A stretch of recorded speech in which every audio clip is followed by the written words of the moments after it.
আসসালামু আলাইকুম। কেমন আছেন সবাই? আশা করছি সবাই ভালো আছেন। আলহামদুলিল্লাহ আমিও ভালো আছি। আজকে আমি আপনাদের মাঝে আরও একটি রেসিপি নিয়ে হাজির হয়ে গিয়েছি। আজকে আমি আপনাদেরকে তৈরি করে দেখাবো কাঁচা আমের মোরব্বা। এখন যেহেতু আমের সিজন আর এখনই মোরব্বা বানানোর সময় বা অন্যান্য আচার বানানোর সময়, আশা করছি এই রেসিপিটা আপনাদের ভালো লাগবে।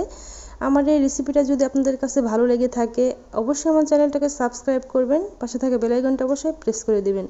তো চলুন এবার শুরু করা যাক আমের মোরব্বাটা বানানো। আমের মোরব্বা বানানোর জন্য আমি আমাদের গাছ থেকে এক ঝুড়ি কাঁচা আম পেড়ে নিয়েছি, দেখতেই পাচ্ছেন। এবার এই আমগুলোকে আমি কেটে ছুলে দু টুকরো করে নিয়েছি। দু টুকরো করে তারপর এই আমগুলোকে কাঁটা চামচের সাহায্যে খুব ভালোভাবে কেচে নিচ্ছি মোরব্বা তৈরি করার জন্য। মোরব্বা তৈরি করার জন্য অবশ্যই আমগুলোকে খুব ভালোভাবে কেচে নিতে হবে। আমের একদম হাড় পর্যন্ত খুব ভালোভাবে কেচে নিতে হবে। দেখতেই পাচ্ছেন, দেখে বুঝে নিতে হবে কিভাবে আমি এই কাজটা করেছি সেটা। আমি সব দিক থেকে আমটাকে কেচে নিচ্ছি। আমটা যত ভালো কেচে নেওয়া হবে মোরব্বাটাও কিন্তু ততটাই ভালো হবে। অবশ্যই কিন্তু মোরব্বা বানানোর জন্য কাঁচা একদম ফ্রেশ আম নিতে হবে। আমি একটা কাঁটা চামচ দিয়ে আগে আমটাকে একটু কেচে নিয়েছিলাম, এরপর আমি দুইটা কাঁটা চামচ দিয়ে খুব ভালোভাবে কেচে নিচ্ছি।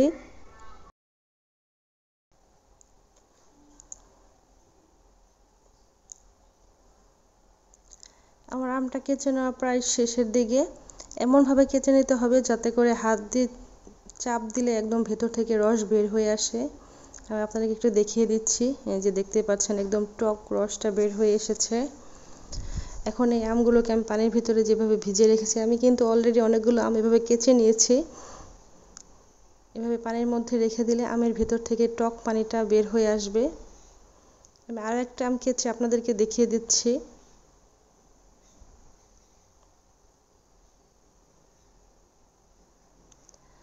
আমের মোরব্বাটা কার কার পছন্দ অবশ্যই আমাকে একটু কমেন্টে জানাবেন। আমার কিন্তু খুবই পছন্দ।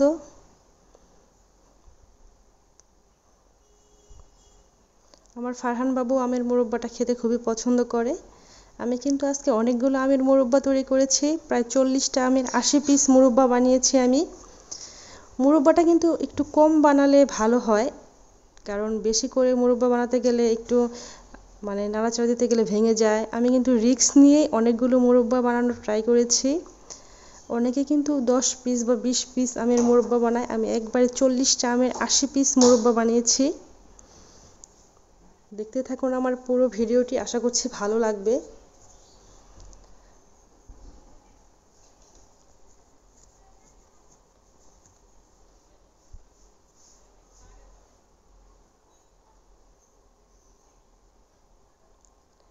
এই আমের পিসটাও কেচে নেওয়া হয়ে গিয়েছে।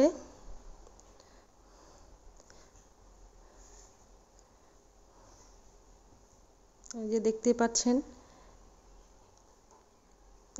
ছিদ্রটাও আমি আপনাদেরকে একটু দেখিয়ে দিচ্ছি কীরকম হয়েছে একটু কাছ থেকে। এই তো আমগুলোকে কেচে নেওয়ার পরে আমি ভালোভাবে কয়েকবার পানি বদলিয়ে ধুয়ে নিয়েছি। যতটা ধোয়া হবে আমের ভিতর থেকে ততটাই কষ বা আমের টকটা বের হয়ে আসবে, মোরব্বাটাও ভালো হবে। তো আমটাকে ধুয়ে নেওয়ার পর এখানে আমি একটু গরম পানি দিয়ে দিচ্ছি। গরম পানিতে আমগুলোকে আমি ভিজিয়ে রাখবো। ততক্ষণ ভিজিয়ে রাখবো যতক্ষণ না পানিটা একটু ঠান্ডা হয়ে আসে, আমি হাত দিয়ে ধরতে পারবো। তো এইভাবে করে আমটাকে আমি বেশ কিছুক্ষণ ভিজিয়ে রাখছি।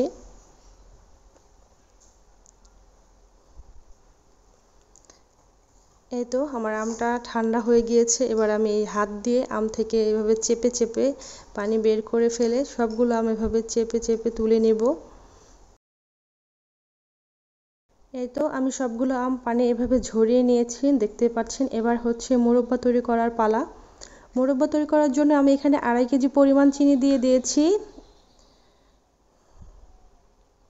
আর দিয়েছি একটু গরম মশলা, আর দিয়ে দিলাম স্বাদ মতো লবণ। এবার আমি এখানে 2 কাপ পানি অ্যাড করে দিব।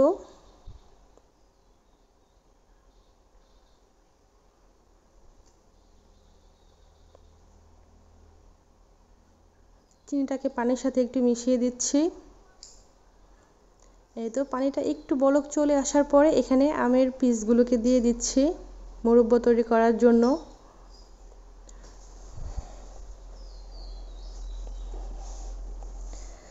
চিনির শিরাটা কিন্তু একটু বেশি বাড়িয়েও নেওয়া যাবে না, আবার কমিয়েও নেওয়া যাবে না। আমগুলো যাতে ডুবো ডুবো থাকে সেরকমভাবে আর কি শিরাটা নিতে হবে।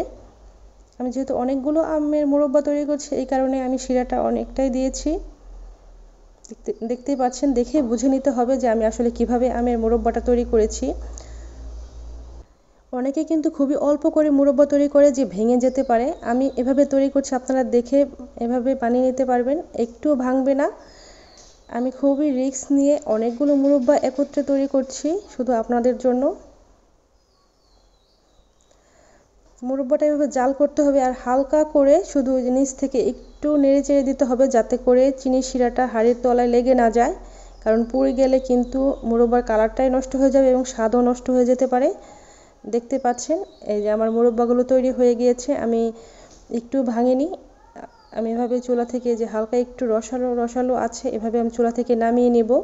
নামিয়ে নিয়ে মুরব্বাটা ঠান্ডা করে নিলেই এই চিনির শিরাটা একদম মুরব্বার ভেতর ঢুকে যাবে এবং রসালো ভাবটাও, পানি পানি ভাবটাও চলে যাবে।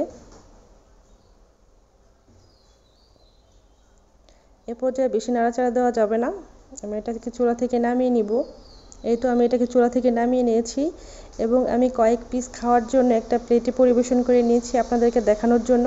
দেখতেই পাচ্ছেন কতটা সুন্দর হয়েছে দেখতে, খেতেও কিন্তু খুবই মজা হয়েছিল। এই মোরব্বাটা আপনারা কাচের বয়মে বা প্লাস্টিকের কোনো বক্সে করে নর্মাল ফ্রিজে রেখে বেশ কিছুদিন সংরক্ষণ করে খেতে পারবেন এবং ডিপ ফ্রিজেও রেখে খেতে পারবেন। আশা করছি এই ভিডিওটি আপনাদের কাছে ভালো লেগেছে। যদি ভালো লেগে থাকে অবশ্যই একটি লাইক দিবেন আর আপনাদের মতামতটা অবশ্যই আমাকে জানাবেন কেমন লেগেছে আপনাদের কাছে আমের মোরব্বাটা। সবাই ভালো থাকবেন, সুস্থ থাকবেন, আমার জন্য দোয়া করবেন। আজকে এই পর্যন্তই, আল্লাহ হাফেজ।